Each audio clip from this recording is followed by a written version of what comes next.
My name's Chantel. If you're new here to my channel, welcome. So I am going to show you today how I transformed my kitchen with all these DIYs into the ultimate farmer's market paradise. These things are so stinking cute, you cannot miss them. You'll be wanting to make them next. Stay tuned.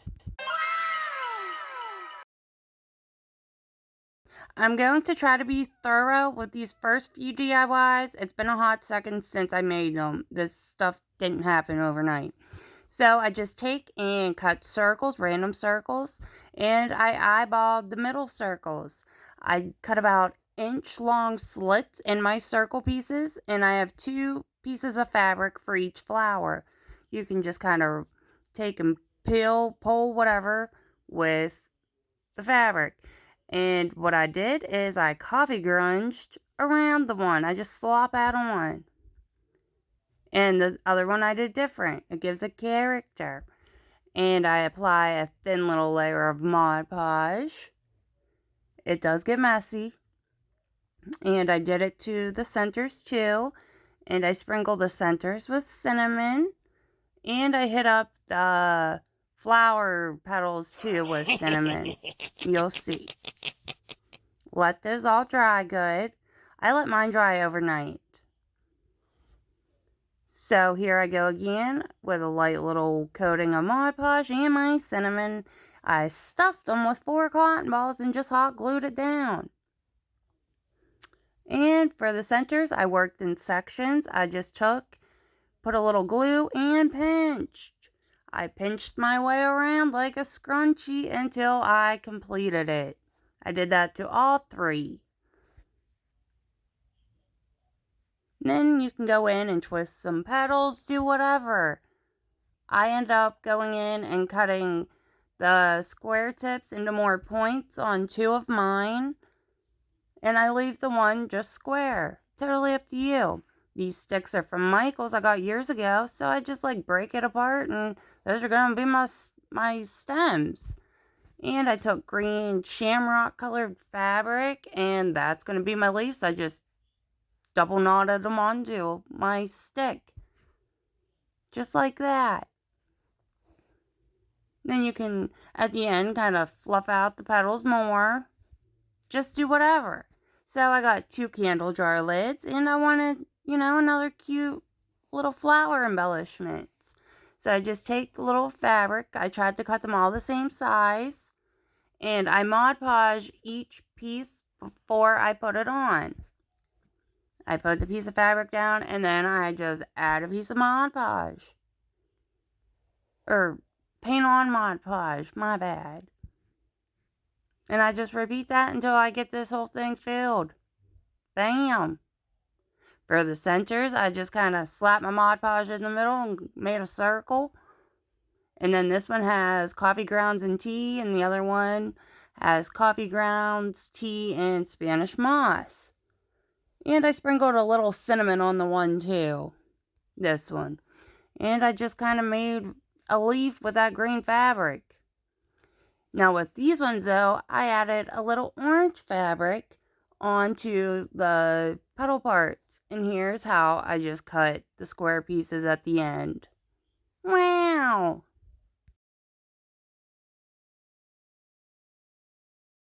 Next up, I'm going to show you how I made these delicious fake bake breads with spray foam. And how I made my little cute tags. Look how stinking cute. So, first, what I'm starting with is some spray foam, obviously. And this one only has 1 inch of, expanding power, supposedly. Now, if you have, the 3-inch expanding, I would put cardboard in the bottom of these little pie or loaf tins so they'll be able to stand straight. Mine didn't have a problem, and I had no method. I just went in and sprayed that crap right in there. Now, you can go and sand the bottoms off to make them smooth. I left all mine bumpy. I like the look of them all bumpy for some reason. I wasn't sanding nothing. Then you can go in and get creative and paint them. And that's what I did. Look at that. I cut that piece, and that looks like a little grungy piece of Italian bread. For some reason, this is my favorite, and it's so simple. So this one is just painted classic caramel, and here's how I painted it. I went in and like daubed it on. You can go in and shadow. This is some burnt umber. I'm hitting up some high points, and then I go in the holes and really hit, and some of the cracks I go in. I go in with my detail brush on some areas to really add that dimension. So for this one, I wanted to do a blueberry and an oatmeal raisin. So I mixed my two colors there. And I just go in them little dips and divots and holes, and just kind of take my stencil brush and blot it on. And I just end up blotting it all over the whole piece of fake bread. I dry brush over it. There was no method behind my madness like usual. And for the blueberry or the raisin, here's how I mix my colors. I put both of them in each little circle, and I just go from there and get my perfect shade. And this one is my raisin one. The other one was the blueberry. You can see the color difference. And I take some burnt umber and go around the edges, give it some shadow. Now this one with these fake nuts, that's my air dry clay. I just took it, cut it up, put it in a bag with a drip of paint, and just did what that egg was doing in that bag.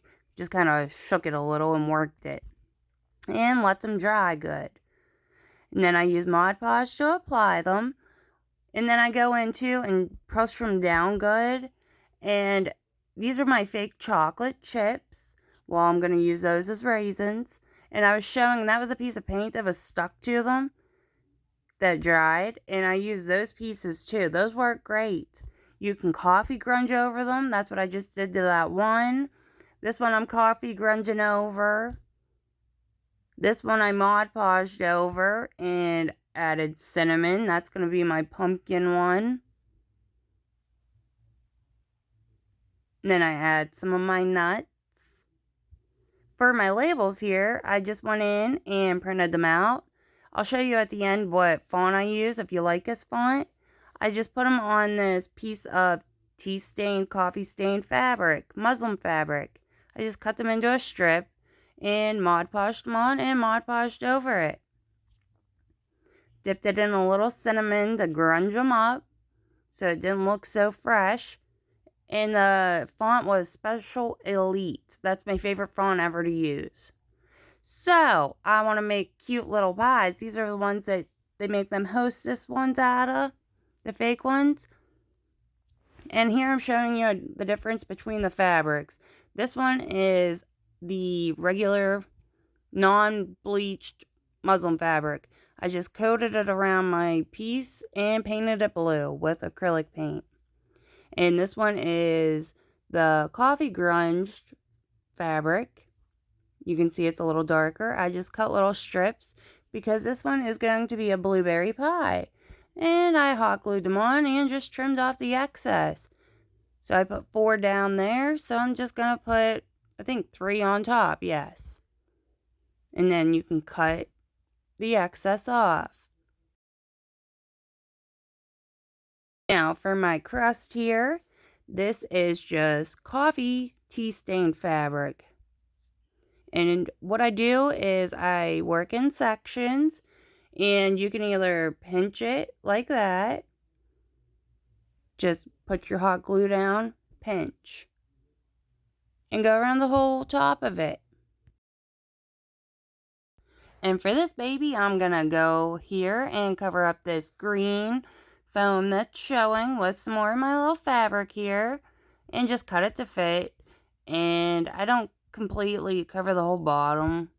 The only reason I had to do this, because did you see that whole chunk I was missing?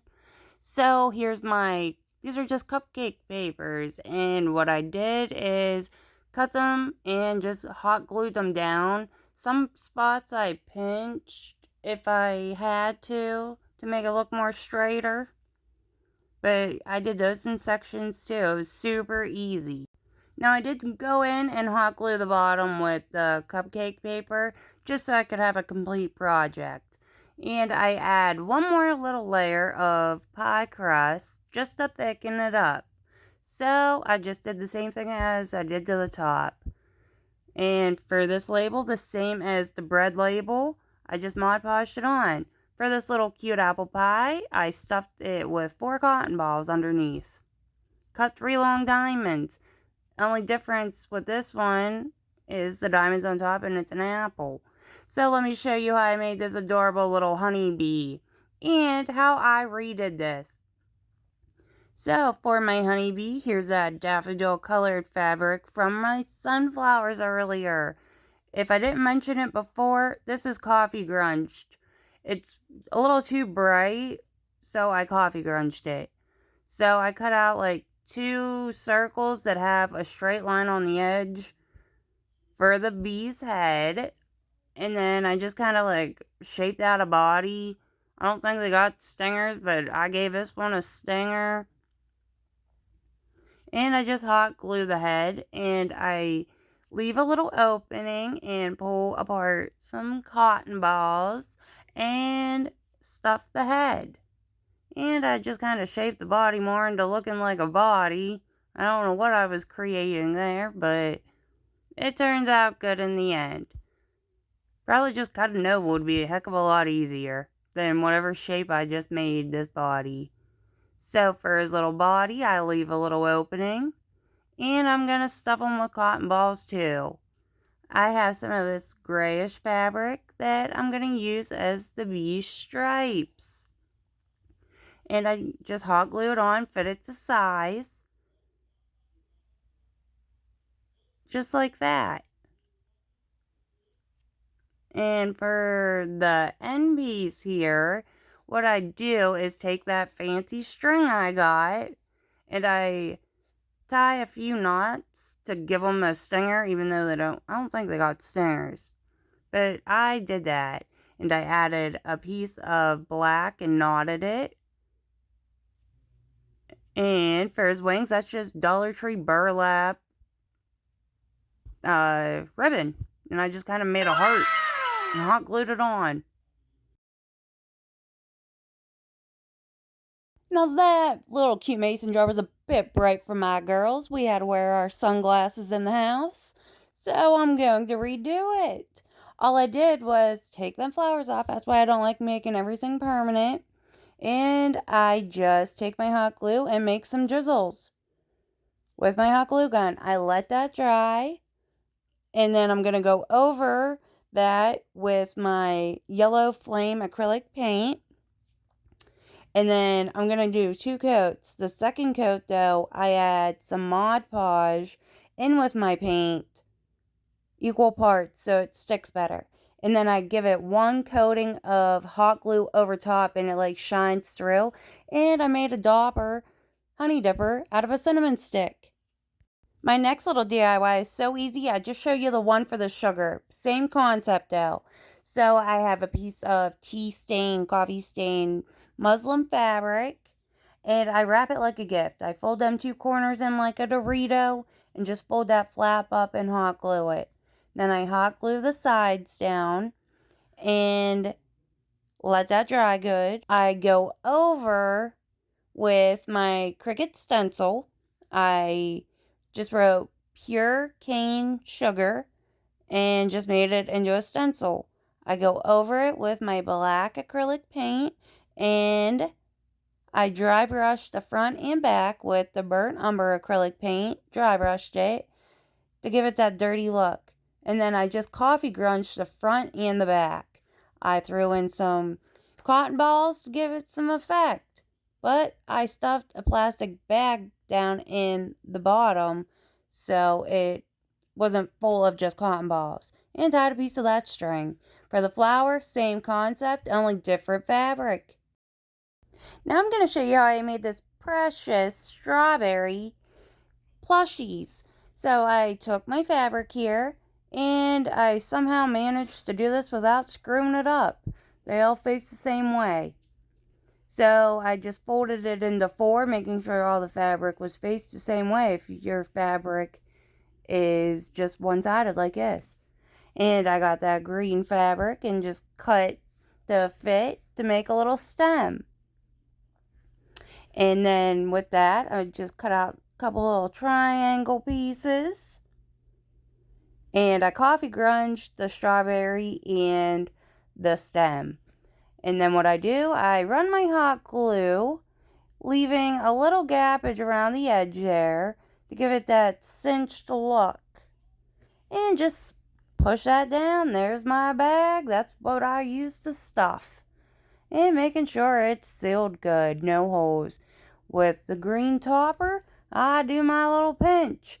And you can go on the back too. I did the one double-sided. And for my little homemade basket, this was from mushrooms, real mushrooms that you buy at a store. All I did was covered it in this white muslin fabric. And I cut a little slit in case I needed to weight it down. And I'm going to add just some other fabric around the sides there. And a piece of little burlap. And then I cut another little strawberry. Made little handles with my fabric. And that was it. So this next one, I already had this little wood piece. Then it was already stained. I have no idea where I got it. And all I did was wrote fresh herbs. I painted it on. And added some Dollar Tree greenery.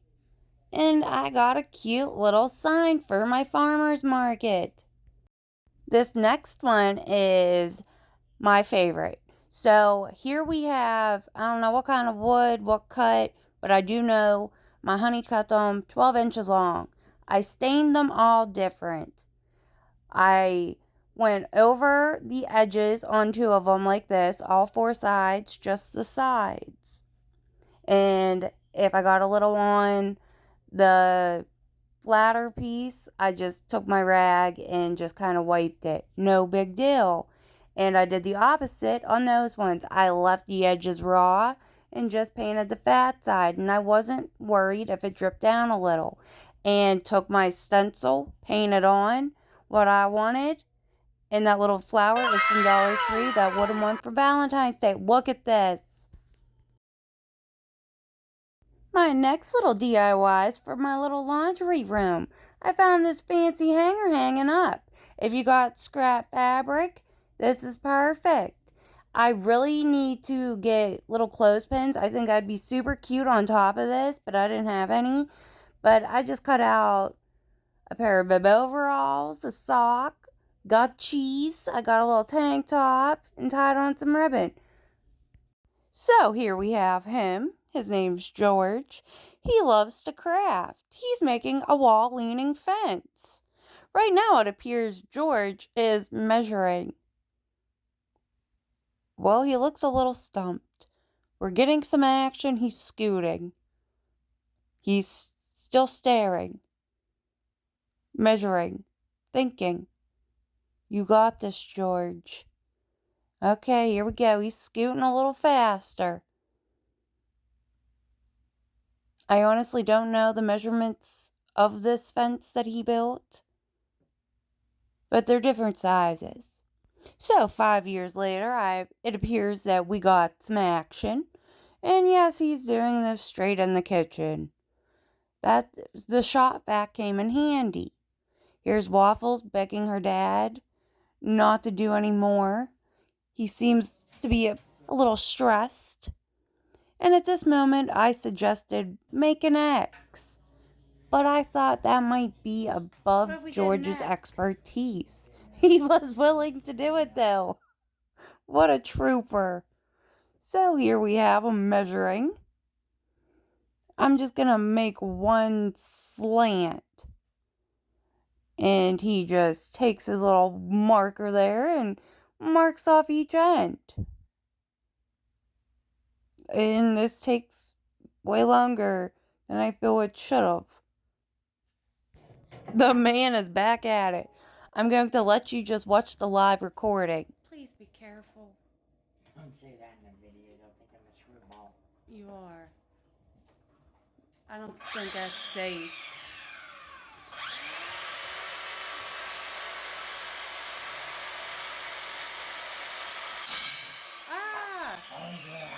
It appears something had startled George when he was sawing.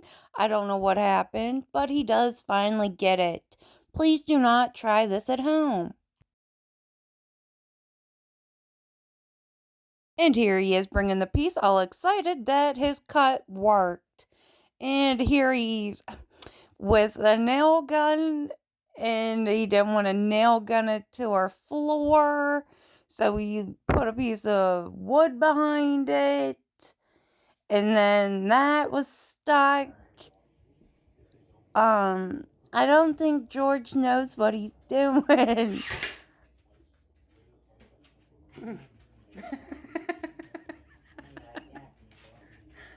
Oh, wait, can we leave that piece behind to make that piece longer?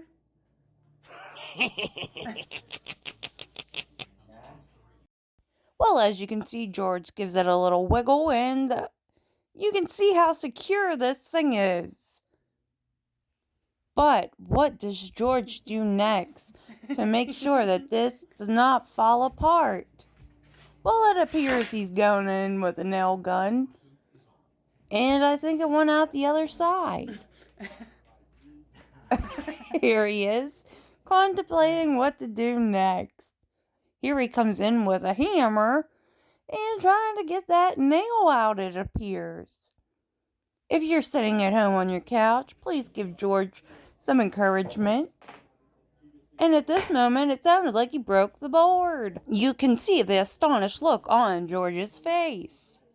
So what does George do next? Well, let's find out. This man gets up 50 million times, gets different things. I couldn't keep up with what he was doing. So it appears he has little nails. Well, there's nothing under that, George. You better be careful.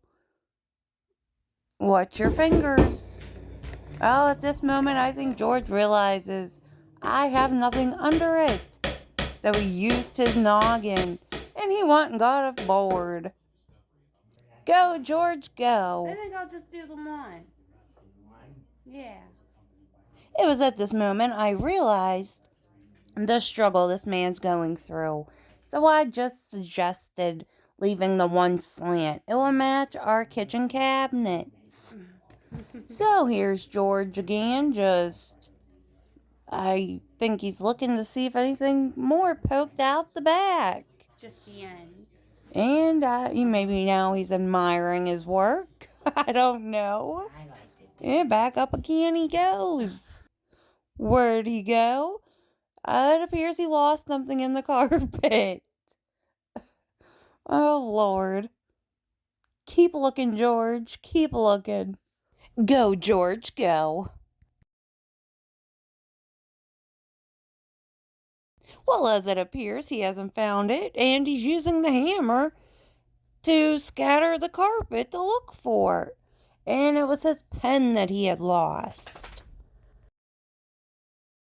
And so I suggested, why don't we round off the two end corners?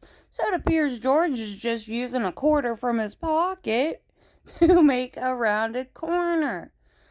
He has a jigsaw, but do you think he could find the blade for it? Not today, George. So yet again, after searching, moving around 1,000 times, George just goes in for it. He's just gonna go in with his other saw. And as you can see Waffles' reaction, she's concerned for her father's safety. But George does it. He goes in and he gives him one cut. Then he goes on the other side. Are they perfectly symmetrical? Well, you be the judge. But it honestly don't even matter because they're covered up anyways. But look at how this baby turned out with some stains, some paint. I made that long wobbly piece into like a house number. Go, George, go. So, George thought he was quite the crafty man tonight. My window here, I always have setting. I want it hung straight above my wine rack. So motivated Martin hopped right up there with his little drill and began drilling some holes to hang the paint up. I just damn nearly died chopping on the shop vac cord. Slide away. A minute. That's where you wanted it. As crooked as shit. Okay. That's where you marked it. Does it straighten anymore?